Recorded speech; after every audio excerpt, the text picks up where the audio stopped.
Vous nous gravez à Kinshasa et partout en République démocratique du Congo. Mesdames, Messieurs, bonsoir et bienvenue à cette livraison d'actualité. Je vous signale d'entrée de jeu que nous avons une invitée dans cette session d'information. Il s'agit bel et bien de Madame Marie Mouleka Makabi. Elle est activiste de droits des femmes. Madame, bonsoir et bienvenue. Bonsoir, monsieur le journaliste Ben Limbois Mangao.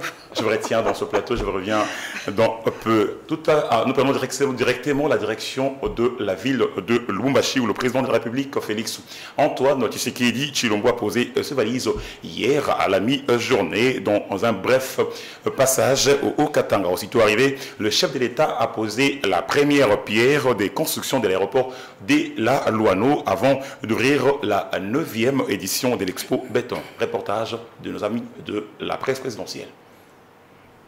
Une ville de Lubumbashi vibrante au rythme des travaux d'infrastructure de base où est arrivé ce jeudi 17 avril le président de la République Félix Antoine Tshisekedi Tshilombo en visite au travail et d'itinérance dans le chef-lieu de la province du Haut-Katanga. Aussitôt arrivé, le président de la République a été convié à lancer les travaux du nouvel aéroport international de Lubumbashi en présence de quelques membres du gouvernement central, notamment le vice-premier ministre en charge des transports et voies de communication Jean-Pierre Bemba. Après avoir suivi les explications des maquettes, le chef de l'État a posé la première pierre de construction du nouvel aéroport de Lubumbashi qui sera érigé selon les normes et standards internationaux. Au sortir de l'aéroport de Louano et au centre-ville, l'ambiance était festive comme à l'accoutumée lors des visites du chef de l'État dans le chef-lieu du Haut-Katanga.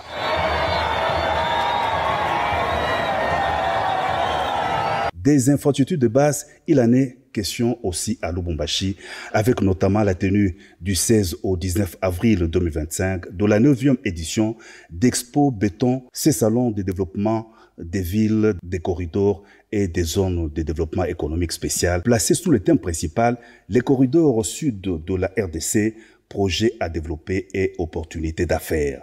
D'une cérémonie à une autre, le chef de l'État, Félix Antoine Tshisekedi Tshilombo, est venu aussi présider la cérémonie d'ouverture de la 9e édition d'Expo Béton dans les installations du somptueux nouveau siège de l'Assemblée provinciale du Haut-Katanga. Dans son discours au chapiteau érigé pour la circonstance devant les acteurs publics et privés ainsi que les professionnels tant nationaux qu'internationaux, le président de la République s'est dit satisfait et fier de se tenir parmi eux à ces rendez-vous d'Expo Béton, un espace d'échange devenu incontournable. Pour le chef de l'État, le thème principal de la 9e édition d'Expo Béton tombe à point nommé. Le développement de la RDC passe par l'impératif du développement. Les riches villes minières du pays doivent être interconnectées, d'où l'importance des infrastructures, des corridors, à l'instar du corridor de Lobito, fruit de la coopération entre la RDC, l'Angola et la Zambie avec les partenaires internationaux. Le président de la République a relevé toute l'importance du développement des corridors à RDC. Je rêve d'un réseau ferroviaire reliant le Grand Katanga au Grand Kasaï, au Grand Bandundu, à Kinshasa, au Congo central, jusqu'au port en eau profonde de Banana. Cette colonne vertébrale sud-ouest est une priorité pour notre pays car elle renforcera la connectivité interne et ouvrira de nouvelles perspectives économiques. Afin de garantir l'efficacité et un suivi rigoureux de ces initiatives, j'instruis le gouvernement sous l'autorité de Madame la Première ministre et en étroite collaboration avec mon cabinet, de constituer un groupe de travail dédié à la coordination et au suivi des activités liées au corridor. Mais au-delà des infrastructures, nous devons veiller à un développement harmonieux. Les corridors doivent être accompagnés d'un urbanisme maîtrisé avec des zones résidentielles, commerciales et des services publics de qualité, de petites et moyennes entreprises et petites et moyennes industries pour booster l'économie locale et créer des emplois, d'une exploitation responsable de nos ressources, notamment dans les secteurs miniers et agricoles, pour garantir une chaîne de valeur profitable à nos communautés. Mesdames et messieurs, Expo Béton RDC, à l'image d'autres grandes initiatives, constitue une plateforme importante pour repenser notre avenir. Dans ce même registre et le même jour, dans la même ville de Lubumbashi, j'ai envie de dire, le chef de l'État a inauguré un centre de santé moderne et suréquipé. Et le travail a été rendu possible grâce à la CNSS et le ministère de la Santé qui a mis la main dans la pâte afin de rendre ces travaux effectifs. Et il a été mis à la disposition de la population de ce coin de la République afin de se servir en cas de bobo de santé. C'est un reportage de Patricia Bassois et Pascal Lecolo. Inauguré par le président Félix Tshisekedi Tshilombo, ce centre hospitalier qui porte son nom a été réalisé par la CNSS en collaboration avec la société Alpha SARL et l'entreprise Congo Moderne et Construction, tous sous l'accompagnement du ministère de la Santé. Étendu sur une superficie de près de 13 000 m², le centre hospitalier Félix Tshisekedi Tshilombo a un équipement de pointe qui l'élève au rang des établissements les plus modernes du Congo-Kinshasa. Le centre hospitalier Tshisekedi Tshilombo est doté des services suivants. Un appareil de mammographie numérique. Le premier appareil de densitométrie en RDC. Un scanner de 128 coupes. Des appareils d'échographie et une radiographie standard. Un service de laboratoire complet et moderne avec en particulier le premier laboratoire de biologie moléculaire en RDC. L'ouvrage étant terminé, les bénéficiaires n'ont pas tardé à exprimer leur joie, sachant désormais qu'ils peuvent bien y être pris en charge dignement. Je suis vraiment très content de participer dans cette œuvre qui est le CHTT, qui est un hôpital moderne et qui répond à les normes dans notre pays. C'est le premier hôpital qui a respecté les normes et c'est le premier hôpital aujourd'hui dont tous les Congolais peuvent être fiers, dans le sens qu'on n'a plus besoin de transférer les gens à l'extérieur. Prenant la parole dans la foulée, Dr Samuel Roger Kamba, ministre de la Santé, a précisé que cet édifice sanitaire rentre dans la vision du chef de l'État en matière de couverture santé universelle dont il s'est fait gardien. Aussi, il permet de réduire l'évacuation médicale à l'étranger. Grâce à votre vision large de la couverture santé universelle qui permet aux populations les plus démunies d'accéder aux soins de santé de qualité, ce centre est accessible à toutes les bourses et cela sera de même dans les 4 autres centres qui vont être mis en œuvre avec l'accompagnement de la CNSS. Je voudrais ici attirer l'attention du gouvernement central de l'importance des ressources humaines parce qu'effectivement nous sommes accompagnés, Monsieur le Président de la République, par nos collègues médecins qui viennent de l'étranger et c'est un défi majeur que nous devons relever parce que nous en avons vraiment besoin. Il faut dire que ce centre s'est fait une référence nationale, régionale, voire continentale en matière de soins de santé, recherche et de formation médicale, sans oublier l'accessibilité facilitée pour tous. Tout à fait autre chose. À présent, les États-Unis se disent prêts à réitérer leur position selon laquelle le Rwanda doit cesser tout soutien militaire au M23 et par la même occasion retirer toutes les troupes rwandaises du territoire de la République démocratique du Congo. Voilà qui a constitué la colonne vertébrale du point de presse organisé par le conseiller spécial du président américain Donald Trump Afrique, Mossad Boulos, à Kinshasa ce jeudi 17 avril 2025. Suivez, et c'est dans un commentaire de Pascal Lecolo. La position américaine reste ferme et inchangée vis-à-vis du Rwanda et du M23. Après le passage du conseiller africain de Trump dans les Grands Lacs, Washington durcit les tons contre Kigali. Avec un message sans équivoque à Kigali, cesser les soutiens au M23 et retirer ses troupes. Washington rompt avec ses ambiguïtés passées. Alors que Kinshasa et les États-Unis négocient un accord minier contre sécurité, l'administration Trump semble miser sur la RDC et ses minéraux stratégiques, isolant un Rwanda accusé de déstabilisation. Jeudi 17 avril, lors d'un point de presse retentissant aux États-Unis animé par l'émissaire américain Mansad Boulons, a lancé un ultimatum sans précédent au Rwanda accusé de soutien au M23. La visite de Mansad aura relevé deux choses: la lassitude de Washington face aux crises cycliques des Grands Lacs et la priorité donnée aux intérêts économiques et dans la politique étrangère de Trump. Pour l'RDC, c'est une opportunité historique de sécuriser ses frontières et de monnayer ses ressources. Tandis que pour le Rwanda, c'est un avertissement. Reste à savoir si les mots de Boulons s'accompagneront d'actes. La communauté internationale retiendra son souffle, alors que des millions de civils congolais entendent, eux, une paix qui n'a que trop tardé. 209 ballots de friperie contenant des tenues militaires ont été découverts par les services de sécurité de la République démocratique du Congo dans les districts du Moamba, essentiellement à Limité, ou précisément à Limité, j'ai envie de dire. C'est madame d'ailleurs la bourgmestre Nathalie Alamba qui l'a dit à la presse lors d'un compte rendu. Regardez.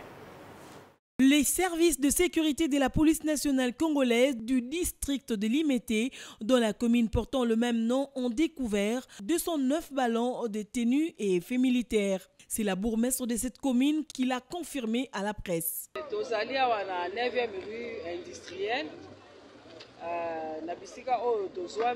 Nous sommes à la 9e rue Limete industrielle. Le commissaire principal a envoyé les éléments de la police des gardes pures, quelques personnes ici sur place, mais arrivés sur place dans le cadre de leur mission, ils sont tombés sur 209 ballons de tenue militaire. Alors nous avons entamé les enquêtes pour savoir les raisons de cette commande et pour quelle direction cela doit partir. Nous remercions les services de sécurité qui nous ont aidés à découvrir ces faits.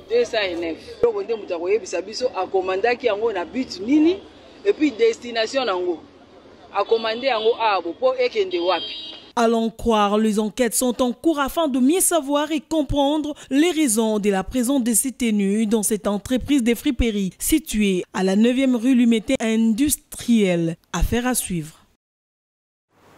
Prenons la direction de la province du Nord Kivu, où les éléments de la police nationale congolaise du Nord Kivu sont appelés au patriotisme afin de lutter efficacement contre l'insécurité. Tel est le message du commissaire provincial de la police de cette province, le général Dieudonné Makambo, qui l'a dit lors d'une parade tenue ce vendredi 18 avril 2025. C'était en présence de notre correspondant Germain Chico.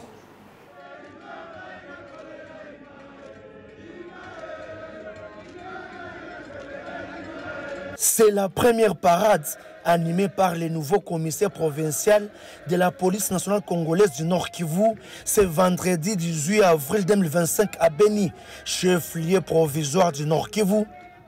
D'abord, l'exécution de quelques chants, question de revivre la morale des unités, rangées pour écouter les messages du commissaire divisionnaire, le général Dieudonné Makambo.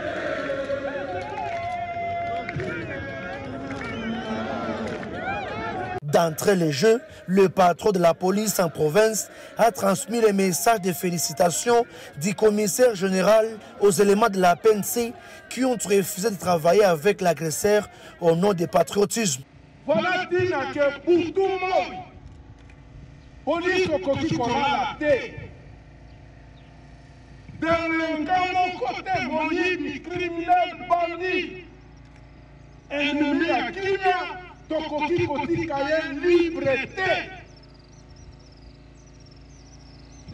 lui sentir à tout moment que les amis recherchés, à tout moment que nos amis la pression du coronavirus pour avoir liberté à manœuvre. Est-ce que nous sommes là? Il a rappelé la mission de la police, celle de protéger la population civile et ses biens, avant de mettre l'accent sur la discipline qui doit caractériser chaque élément de la PNC. Le commissaire a également invité ces éléments de ne pas se fier aux messages des réseaux sociaux et de lutter contre le tribalisme et le trafic d'influence. Nous leur avons dit que pour qu'on soit efficace, il faut la discipline. Et pourquoi pas, on a rappelé aussi le patriotisme à nos hommes pour qu'il n'y ait pas de trahison dans nos rangs. Et aussi, nous les avons rappelé que nous devons travailler en partenariat avec la population parce que actuellement c'est une coproduction de la sécurité. Tous, nous mettons la main dans la pâte pour que la paix revienne. Par ailleurs, il a appelé la population à faire confiance à la police et à une forte collaboration pour lutter contre l'insécurité.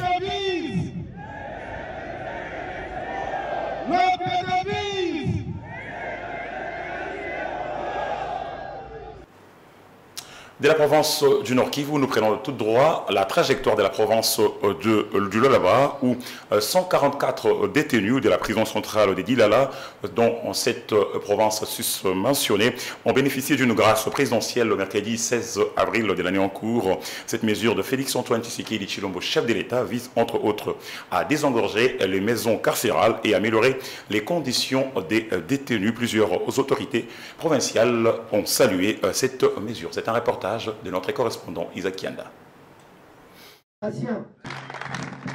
Ils sont au total 140 détenus à être bénéficiaires de la grâce présidentielle, dont certains ont quitté ce mercredi 16 avril la prison centrale de Dilala et d'autres ont vu leur peine être allégée. La cérémonie s'est déroulée dans l'enceinte de la dite prison et c'est là en présence du vice-gouverneur Mofunji Chinat Carlo. Le ministre provincial de l'Intérieur et Sécurité Roy Kaumba Mayonde Philippe a salué le leadership de l'autorité provinciale Masuka Saini Fifi qui exécute avec succès la vision du chef de l'État en province, bien avant d'exhorter les détenus bénéficiaires de cette grâce présidentielle à ne plus commettre les mêmes infractions pour lesquelles ils se sont retrouvés en prison. Le gouverneur a remercié le chef de l'État Félix-Antoine Tshisekedi Tshilombo pour l'acte de pardon qu'il venait d'accorder à certains de ses détenus à travers une ordonnance portant mesures collectives de grâce. C'est aussi avec un profond honneur que je prends la parole au nom de son Excellence, Madame la gouverneure de province. Nous sommes réunis pour célébrer un acte fort de notre nation, un acte d'humanité, de pardon, initié par son Excellence, Monsieur le Président de la République. Cette ordonnance présidentielle marque une étape cruciale dans notre engagement commun en faveur de la justice, de la réconciliation, de la paix au sein de notre province du Lualaba et de toute la République démocratique du Congo. Cette grâce présidentielle accordée à certains détenus de la prison centrale de Dilala permet de désengorger cette maison carcérale. Revenons à Kinshasa pour parler du réseau de journalistes pour la promotion des droits de femmes et qui a organisé ce vendredi 18 avril 2025 une journée d'information dénommée, je cite, « Casser le chêne de sévices envers les femmes, déconstruire les stéréotypes et la désinformation ». C'était à l'amphithéâtre de Silikine, village de la Gombe. Reportage de Mandy Kouyala. Cette journée d'information organisée par le réseau des journalistes pour la promotion des droits de la femme sous le thème « Désacrer les stéréotypes, lutter contre la chosification de la femme et la désinformation » avait pour objectif principal de susciter une réflexion collective et médiatique sur les discours sexistes ancrés dans la société congolaise. Nous avons initié cette journée dans le cadre de notre campagne « Respecte-moi », une initiative de sensibilisation qui vise à dénoncer les violences symboliques faites aux femmes, à décortiquer les stéréotypes enracinés dans nos discours et à promouvoir une représentation digne et respectueuse des femmes dans les médias comme dans toute la société. 4 panélistes ont marqué ces moments avec leurs interventions enrichissantes. C'est notamment Christian Bossembe, président du Conseil supérieur de l'audiovisuel, qui a parlé du rôle des médias, du discours sexiste et de la désinformation.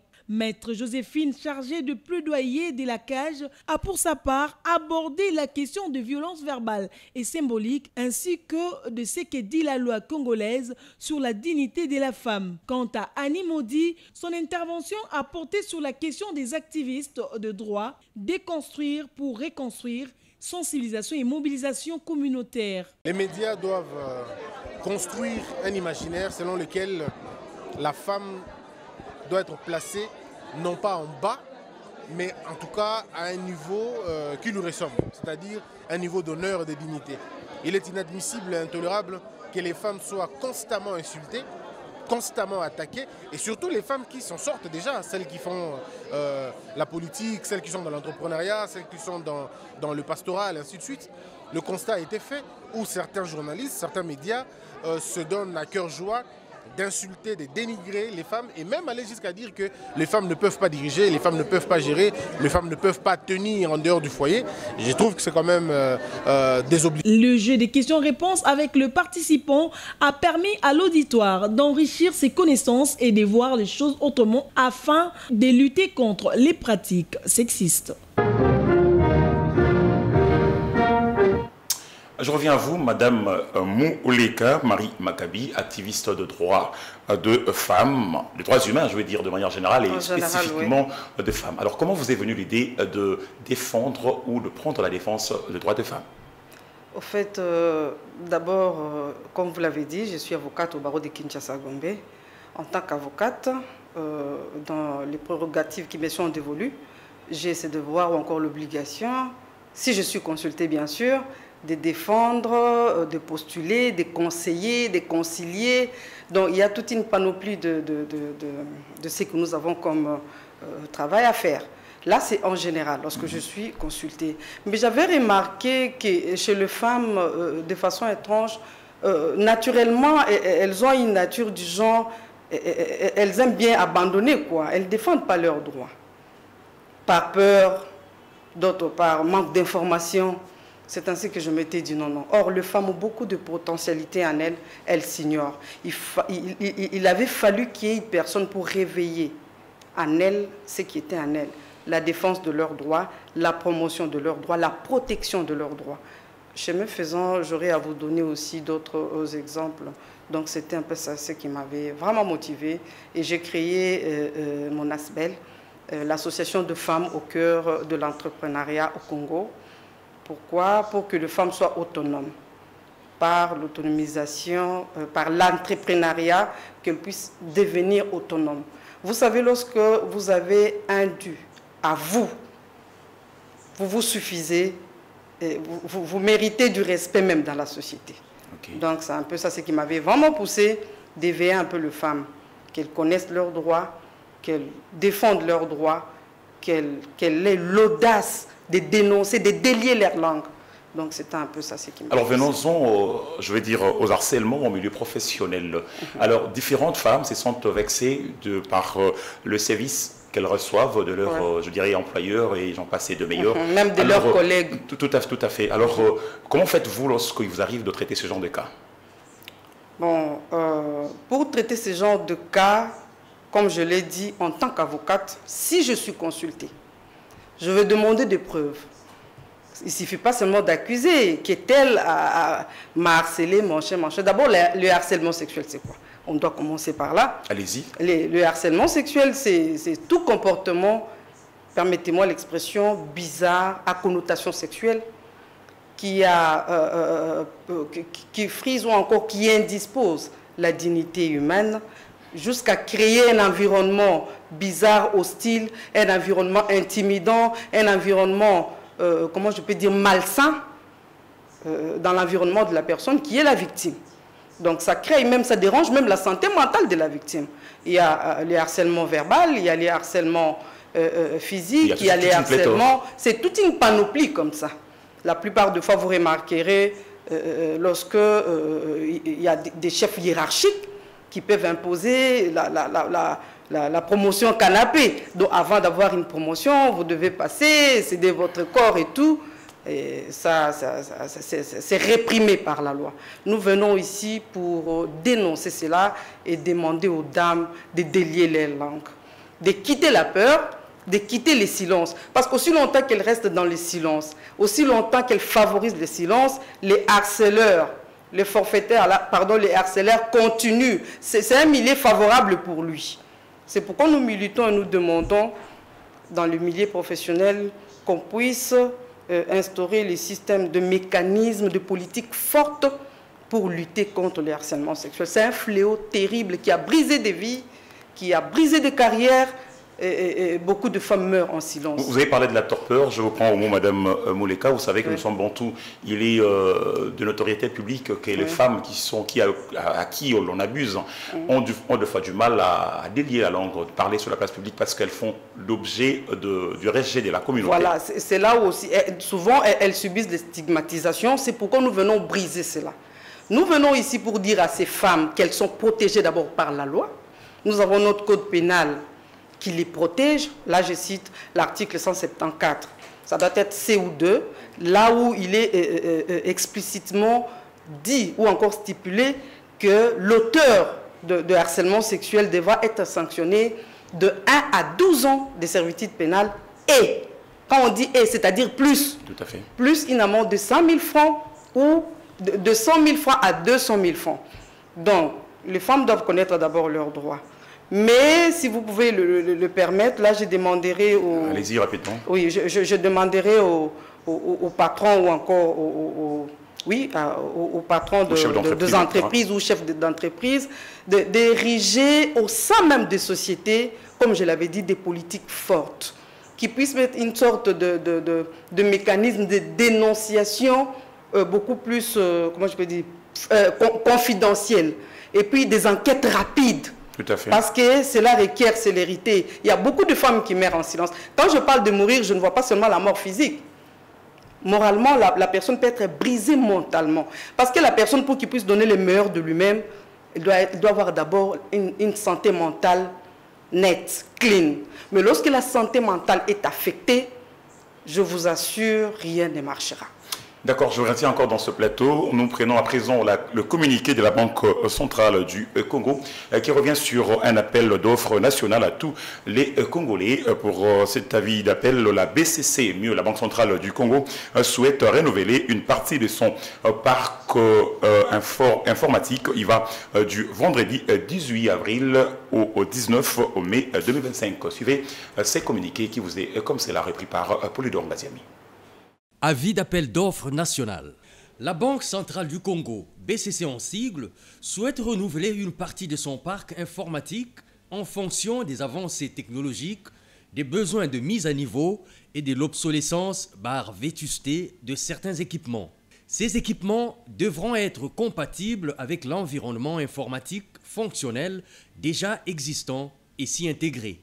La BCC sollicite les offres souplies fermées de la part des candidats répondant aux qualifications requises pour lui fournir ces équipements informatiques en un lot unique comprenant 67 ordinateurs fixes de bureau, desktop, 39 ordinateurs portables, laptops de type standard et station de travail, 30 imprimantes monochromes et couleurs et 252 cartouches d'encre laser ainsi que les services connexes liés à la garantie matérielle et d'après-vente pour l'ensemble des matériels à fournir pour une durée d'1 an et à la formation technique à assurer au personnel de la BCC sur la maintenance préventive et corrective des équipements à fournir.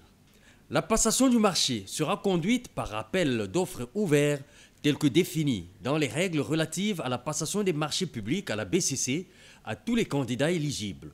L'obtention du dossier d'appel d'offres s'effectuera au secrétariat permanent de la cellule de gestion des projets et des marchés publics situé au premier niveau de l'immeuble du siège de la Banque centrale du Congo sur présentation d'un bordereau de versement obtenu après un paiement non remboursable d'1 425 000 francs congolais au compte courant de la BCC numéro CC11 00072.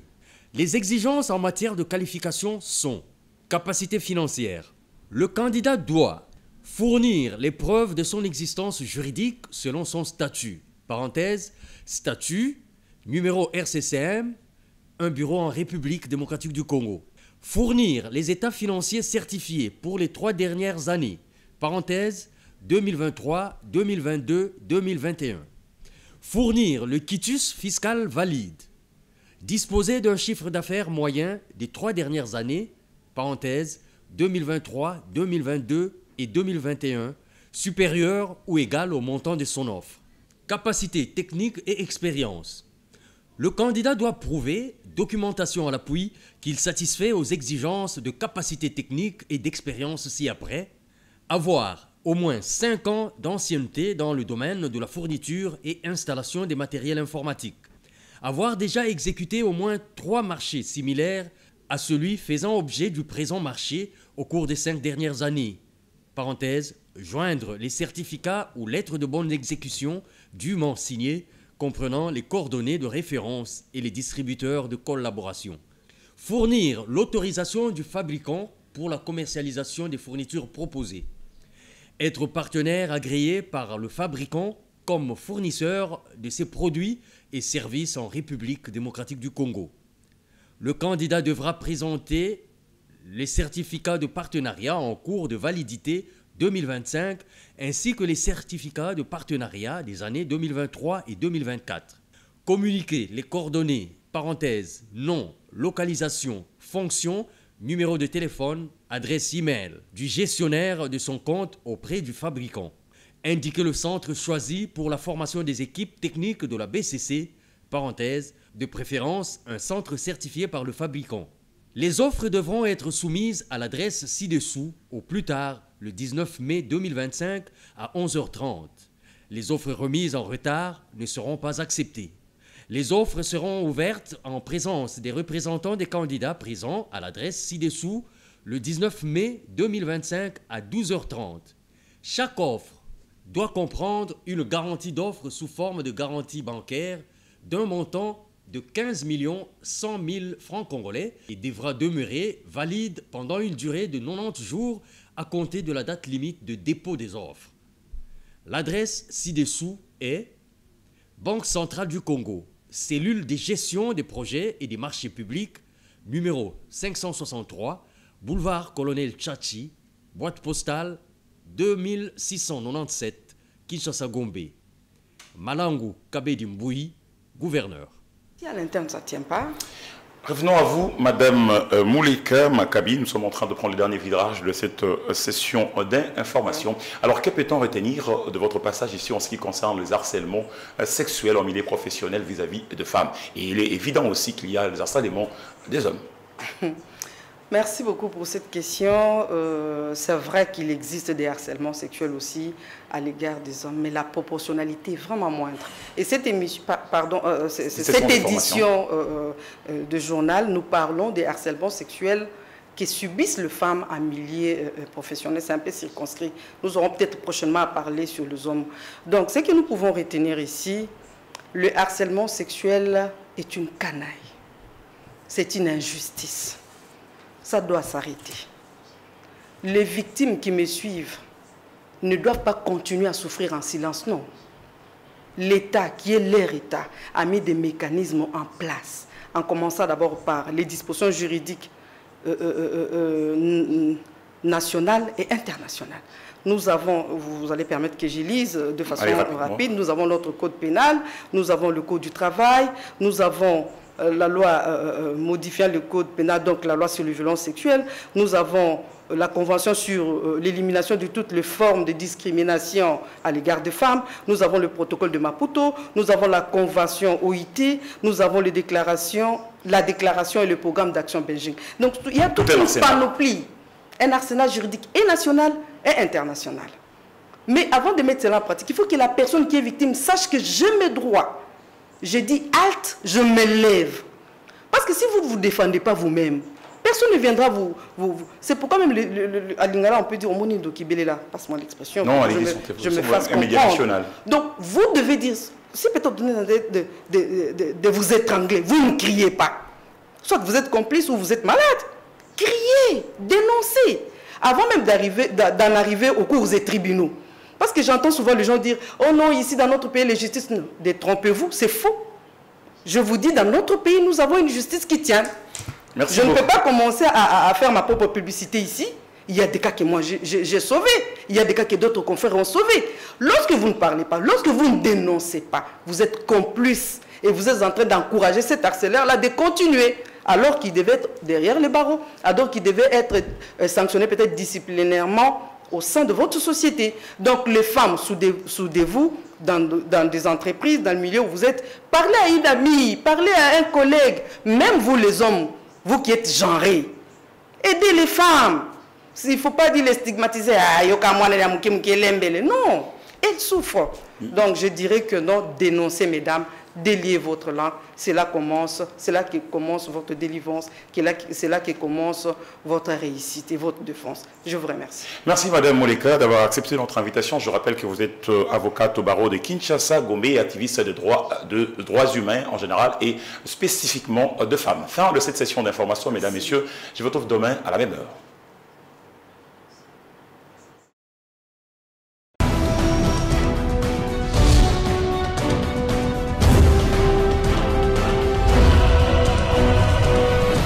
Expo Béton 2025 à Lubumbashi.